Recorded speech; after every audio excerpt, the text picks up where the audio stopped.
ಯಾವುದೇ ಕಾರಣಕ್ಕೂ ಬಿಡಬಾರದು. ಡಿಕೆಶಿ ಪವರ್ ಕಟ್ ಮಾಡಲೇಬೇಕು ಅಂತ ಪಣ ತೊಟ್ಟು ಸಿಎಂ ಸಿದ್ದರಾಮಯ್ಯ ಬಣದ ನಾಯಕರು ಬಂಡೆದ್ದು ಹೈಕಮಾಂಡ್ ಮಟ್ಟದಲ್ಲಿ ಭರ್ಜರಿ ಲಾಬಿ ಮಾಡ್ತಿದ್ದಾರೆ. ಏನೇ ಆಗ್ಲಿ ಡಿಕೆಶಿಯನ್ನ ಕೆಪಿಸಿಸಿ ಅಧ್ಯಕ್ಷ ಸ್ಥಾನದಿಂದ ಕೆಳಗಿಳಿಸಬೇಕು ಅಂತ ವಾದ ಮಾಡ್ತಿದ್ದಾರೆ. ದೆಹಲಿಯಲ್ಲಿ ಹೈಕಮಾಂಡ್ ಬಳಿ ಹೋಗಿ ತಂತ್ರ ಹೆಣೆಯುತ್ತಿದ್ದಾರೆ. ಆದ್ರೆ ಸಿದ್ದು ಬಣ ತಂತ್ರ ಹೆಣೆದಷ್ಟು ಮಸಲತ್ತು ಮಾಡಿದಷ್ಟು ಒಳಗಿಂದೊಳಗೆ ಡಿಕೆಶಿ ಬಲಶಾಲಿ ಆಗ್ತಿದ್ದಾರೆ. ಹತ್ತಿಕ್ಕೋಕೆ ಪ್ರಯತ್ನಿಸಿದಷ್ಟು ಗಟ್ಟಿಯಾಗಿ ಹೋರಾಡಿ ಯಶಸ್ಸು ಸಾಧಿಸುತ್ತಿದ್ದಾರೆ. ಅದು ಹೇಗೆ ಅಂತ ಹೇಳ್ತೀವಿ. ಅದಕ್ಕೂ ಮೊದಲು ಬಾಸ್ ಟಿವಿ ಕನ್ನಡ ಚಾನೆಲ್ ಅನ್ನ ಸಬ್ಸ್ಕ್ರೈಬ್ ಮಾಡಿ. ಕೆಪಿಸಿಸಿ ಅಧ್ಯಕ್ಷ ಸ್ಥಾನದಿಂದ ಡಿಕೆಶಿ ಬದಲಾವಣೆ ಸಾಧ್ಯವೇ ಇಲ್ಲ. ಎಸ್, ಯಾವುದೇ ಕಾರಣಕ್ಕೂ ಡಿಕೆಶಿಯನ್ನ ಕೆಪಿಸಿಸಿ ಅಧ್ಯಕ್ಷ ಸ್ಥಾನದಿಂದ ತಕ್ಷಣಕ್ಕೆ ಬದಲಾವಣೆ ಮಾಡಲು ಸಾಧ್ಯವಿಲ್ಲ ಅಂತ ಹೇಳಲಾಗ್ತಿದೆ. ಈಗಾಗಲೇ ಪಕ್ಷದ ವಿಚಾರವಾಗಿ ಚರ್ಚಿಸುವ ಸಲುವಾಗಿ ದೆಹಲಿಗೆ ತೆರಳಿದ್ದ ಒಂದು ಬಣದ ಸಚಿವರು ಹೈಕಮಾಂಡ್ಗೆ ಅಭಿಪ್ರಾಯ ತಿಳಿಸಿ ಬಂದಿದ್ದಾರೆ. ಕೆಪಿಸಿಸಿ ಸಾರಥ್ಯದಿಂದ ಡಿಕೆಶಿಯನ್ನ ಬದಲಾವಣೆ ಮಾಡಿ ಬೇರೊಬ್ಬ ಅಂದ್ರೆ ಸಮರ್ಥ ನಾಯಕನಿಗೆ ಪಟ್ಟ ಕಟ್ಟಬೇಕು ಅಂತ ಪಟ್ಟು ಹಿಡಿದಿದ್ದಾರೆ ಅನ್ನೋದು ಗುಟ್ಟಾಗೇನು ಉಳಿದಿಲ್ಲ. ಇಷ್ಟೆಲ್ಲ ದೂರು ನೀಡಿದ್ರು ಡಿಕೆ ಶಿವಕುಮಾರ್ ಪವರ್ ಕಡಿಮೆ ಆಗಿಲ್ಲ. ಅದು ಹೇಗೆ ಅಂತ ಹೇಳ್ತೀವಿ ನೋಡಿ. ಸಿದ್ದರಾಮೋತ್ಸವವನ್ನ ಪಕ್ಷದ ವೇದಿಕೆಯಲ್ಲೇ ಮಾಡಿಸಿದ್ದ ಡಿಕೆಶಿ. ಸದ್ಯ ಡಿಸಿಎಂ ಆಗಿರುವ ಡಿಕೆ ಶಿವಕುಮಾರ್ ಕೆಪಿಸಿಸಿ ಅಧ್ಯಕ್ಷರಾಗಿದ್ದು 2020 ಜುಲೈ 2ರಂದು ಅಲ್ಲಿಂದ ಪಕ್ಷವನ್ನ ಯಶಸ್ವಿಯಾಗಿ ಮುನ್ನಡೆಸ್ತಾ ಬಂದಿದ್ದಾರೆ. 2023 ವಿಧಾನಸಭೆ ಚುನಾವಣೆಗೂ ಮುನ್ನ ಡಿಕೆಶಿ ಮಾಡಿದ ಹಾರ್ಡ್ ವರ್ಕ್ ಎಲ್ಲರಿಗೂ ಗೊತ್ತು. ಇಲ್ಲಿ ಇನ್ನೊಂದು ವಿಚಾರ ಏನಂದ್ರೆ 2022 ಆಗಸ್ಟ್ 3ರಂದು ಸಿದ್ದರಾಮೋತ್ಸವ ನಡೆದಿತ್ತು. ಆ ಸಮಾವೇಶವು ಡಿಕೆಶಿಯ ಪವರ್ ಹತ್ತಿಕ್ಕುವುದರ ಭಾಗವೇ ಆಗಿತ್ತು. ಹೇಗಂದ್ರೆ ಹೇಗಾದ್ರೂ ಮಾಡಿ 2023 ಎಲೆಕ್ಷನ್ ನಲ್ಲಿ ಪಕ್ಷ ಅಧಿಕಾರಕ್ಕೆ ತರಲು ಡಿಕೆಶಿ ಶಕ್ತಿ ಮೀರಿ ಹೋರಾಡಿದ್ರು. ಒಂದೊಮ್ಮೆ ಎಲೆಕ್ಷನ್ ನಲ್ಲಿ ಸ್ಪಷ್ಟ ಬಹುಮತ ಬಂದ್ರೆ ಅದಕ್ಕೆ ನಾನೂ ಕಾರಣ ಅಂತ ಡಿಕೆಶಿ ಹೇಳಬಹುದು ಅಂತ ಸಿದ್ದು ಬಣ ಅಂದಾಜಿಸಿತ್ತು. ಅದೇ ಕಾರಣಕ್ಕಾಗಿ ಸಿದ್ದರಾಮಯ್ಯ ಹೆಸರಿನಲ್ಲಿ ಅವರ ಆಪ್ತರು ಶಕ್ತಿ ಪ್ರದರ್ಶನ ಮಾಡಿ ಸಿದ್ದರಾಮಯ್ಯ ಒಬ್ರೇ ಪವರ್ಫುಲ್ ಲೀಡರ್ ಅಂತ ಬಿಂಬಿಸಲು ತಂತ್ರ ಹೆಣೆದಿದ್ರು. ಆದ್ರೆ ವ್ಯಕ್ತಿಗತವಾಗಿ ಉತ್ಸವಗಳು ನಡೆಯೋದು ಪಕ್ಷದ ವರ್ಚಸ್ಸಿಗೂ ಒಳ್ಳೆಯದಲ್ಲ ಮತ್ತು ನನ್ನ ಹಿತದೃಷ್ಟಿಯಿಂದಲೂ ಹಿನ್ನಡೆ ಅಂತ ತಿಳಿದಿದ್ದ ಡಿಕೆಶಿ ಹೈಕಮಾಂಡ್ ಮಟ್ಟದಲ್ಲಿ ಲಾಬಿ ಮಾಡಿ ಪಕ್ಷದ ವೇದಿಕೆ ಅಡಿಯಲ್ಲೇ ಕಾರ್ಯಕ್ರಮ ಮಾಡಿಸಿದ್ರು. ಈ ಮೂಲಕ ಸಿದ್ದು ಬಣದ ಸಚಿವರು ಶಾಸಕರ ತಂತ್ರವನ್ನ ಹಿಂದಿಕ್ಕುವಲ್ಲಿ ಡಿಕೆಶಿ ಯಶಸ್ವಿಯಾಗಿದ್ರು. ಡಿಕೆಶಿ ಹೇಳಿದಂತೆಯೇ ನಡೆದಿತ್ತು ಹಾಸನ ಸಮಾವೇಶ.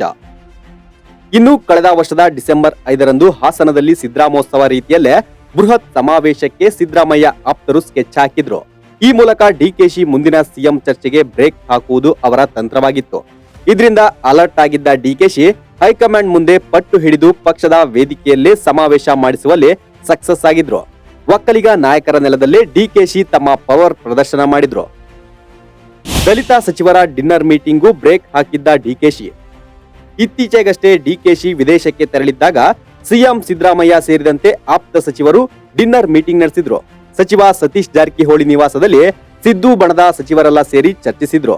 ಇದಾದ ನಂತರ ದಲಿತ ಸಚಿವರ ಡಿನ್ನರ್ ಮೀಟಿಂಗ್ ನಿಗದಿಯಾಗಿತ್ತು. ರಾಜ್ಯದಲ್ಲಿ ಬಣಗಳ ಬಡಿದಾಟ ಹೆಚ್ಚಾಗಿತ್ತು. ನನ್ನ ಶಕ್ತಿ ಕುಂದಿಸುವ ಕೆಲಸ ನಡೆಯುತ್ತಿದೆ ಅಂತ ಅರಿತಿದ್ದ ಡಿಕೆಶಿ ಇದಕ್ಕೆಲ್ಲ ಬ್ರೇಕ್ ಹಾಕಿಸಿದ್ರು. ವಿದೇಶದಿಂದ ದೆಹಲಿಗೆ ಬಂದು ಅಲ್ಲಿಂದಲೇ ಡಿನ್ನರ್ ಮೀಟಿಂಗ್ ಮಾಡದಂತೆ ಹೈಕಮಾಂಡ್ ನಿಂದ ಸಂದೇಶ ರವಾನಿಸಿದ್ರು. ಈ ಮೂಲಕ ಸಿದ್ದರಾಮಯ್ಯ ಆಪ್ತರು ಮತ್ತು ದಲಿತ ಸಚಿವರ ಒಗ್ಗಟ್ಟು ಪ್ರದರ್ಶನಕ್ಕೆ ಬ್ರೇಕ್ ಹಾಕುವಲ್ಲಿ ಯಶಸ್ವಿಯಾಗಿದ್ರು.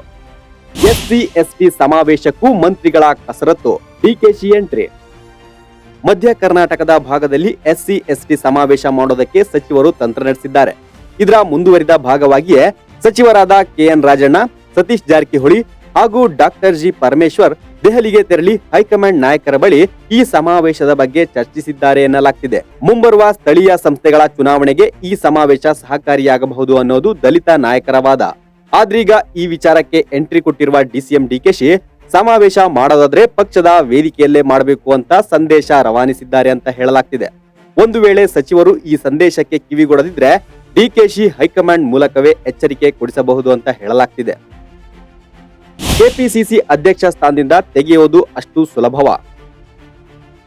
2020ರಿಂದ ಇಲ್ಲಿಯವರೆಗೂ ಡಿಕೆಶಿ ಪಕ್ಷವನ್ನ ಯಶಸ್ವಿಯಾಗಿ ಮುನ್ನಡೆಸಿದ್ದಾರೆ. ಯುವ ನಾಯಕರು ಕೂಡ ಡಿಕೆಶಿ ಹೇಳಿದಂತೆ ಕೇಳ್ತಾರೆ. ಪಕ್ಷ ಸಂಘಟನೆಯು ಪರಿಣಾಮಕಾರಿಯಾಗಿದೆ. ಸಿದ್ದರಾಮಯ್ಯರನ್ನ ಬಿಟ್ರೆ ಶಕ್ತಿಶಾಲಿ ನಾಯಕ ಅಂದ್ರೆ ಡಿಕೆಶಿ. ಇದೇ ಕಾರಣಕ್ಕಾಗಿ ಡಿಕೆಶಿಯನ್ನ ಯಾವುದೇ ಕಾರಣಕ್ಕೂ ತಕ್ಷಣವೇ ಬದಲಾವಣೆ ಮಾಡೋದು ಅಸಾಧ್ಯ. ನಾಯಕರು ಎಷ್ಟೇ ದೂರು ನೀಡಿದ್ರೋ, ಎಷ್ಟೇ ಕಾರಣ ಕೊಟ್ಟರು ಹೈಕಮಾಂಡ್ ಮಾತ್ರ ಮುಂದಕ್ಕೆ ತಳ್ಳುತ್ತಲೇ ಇರುತ್ತೆ. ಪವರ್ ಶೇರಿಂಗ್ ವಿಚಾರದಲ್ಲಿ ಈಗಾಗಲೇ ಹಠ ತೊಟ್ಟಿರುವ ಡಿಕೆಶಿ ಸಿಎಂ ಕುರ್ಚಿ ಮೇಲೆ ಕಣ್ಣು ಇಟ್ಟಿರುವುದರಿಂದ ಅಧ್ಯಕ್ಷ ಹುದ್ದೆಯಿಂದ ಕೆಳಗಿಳಿಸಲು ಹೈಕಮಾಂಡ್ ನಿರ್ಧಾರ ಕೈಗೊಂಡ್ರೆ ಅದರ ಪರಿಣಾಮ ಪಕ್ಷದ ಮೇಲಾಗುವುದರಲ್ಲಿ ಅನುಮಾನವೇ ಇಲ್ಲ.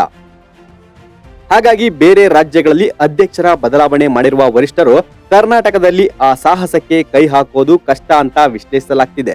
ಒಟ್ನಲ್ಲಿ ಡಿಕೆಶಿಯನ್ನ ಹತ್ತಿಕ್ಕೋಕೆ ಮುಂದಾದಷ್ಟು ಪವರ್ಫುಲ್ ಆಗಿ ಬೆಳೆಯುತ್ತಿದ್ದಾರೆ. ಪಕ್ಷದಲ್ಲಿ ತಾವು ಹೇಳಿದಂತೆಯೇ ಡಿಕೆಶಿ ನಡೆಸುತ್ತಿದ್ದಾರೆಯೇ ಹೊರತು ಉಳಿದವರು ಹೇಳಿದಂತೆ ನಡೆಯುತ್ತಿಲ್ಲ.